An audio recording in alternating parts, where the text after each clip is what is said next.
مقعة محمد علي هيا محمد علي حسن اوكي maxaad halkan ka qabataa maxamed shaqadan baan asasantaan iyo haya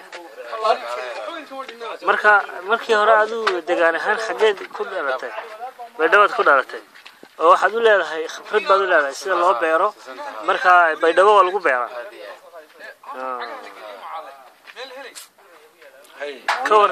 كور كدجان كنا شوفتي وشقنا الحيسو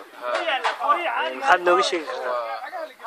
كان سنة كان درتا مرة أنت أصلا إذا كاركترنا ما شو كحريسين يعني سوق جوي لما كانوا يقولوا شغلة ذوي صوت هاي مرة كوسو حرينا ويلي أدوغو دول كانوا ودول وناكسين ودو حصو صار له التعب وناكسين يوقف تدالي هديو لحلو بيرو دول حصو صار له وناكسين ويا اوكي كايدو وين marka يا لكن فايدة الصومال ده يربى كفايدة ده بير تركنا وكلا يبقى هذا ما رد عاصم بده بيرها لقط طبعا كان هذا الدكتور كانوا بده وحصو صار كا فرح بدن صوب الله ما رد قبل الله بير ديكان كبير imka halkan beerta waxa u badani waa sisintan saliida laga sameeyo macsarada maxamed waxaan ku weydiiyay khibrad kale ma leedahay oo beeraha iyo ku saabsan sida beeraha loo beerto waxyaabo kale ma beeri taqaan haroorka kala sida galeyda digirta maaragta beerta maaragta macal qudurada ta maaragta waan ka shaqeynaa waan garanaya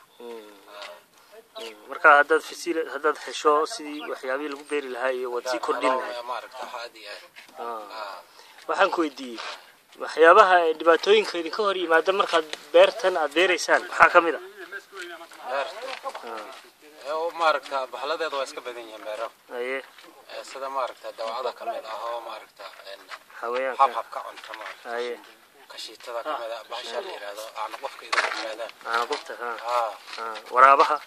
waraabahaasoo maaragta imaanaya oo maaragta soo weerar marmar maaragta maaragta soo weerarayo maaragta baxlada firtaa iyo soo صح maaragta adugu بلدي waraabaha gabadha waa iska badan yahay waraabaha waa la dilay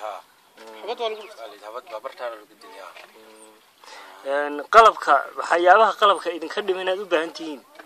beeraha maxaa ka mid ah qalabka maaragta hadda ma sheegi karo waa fara badan yahay kolba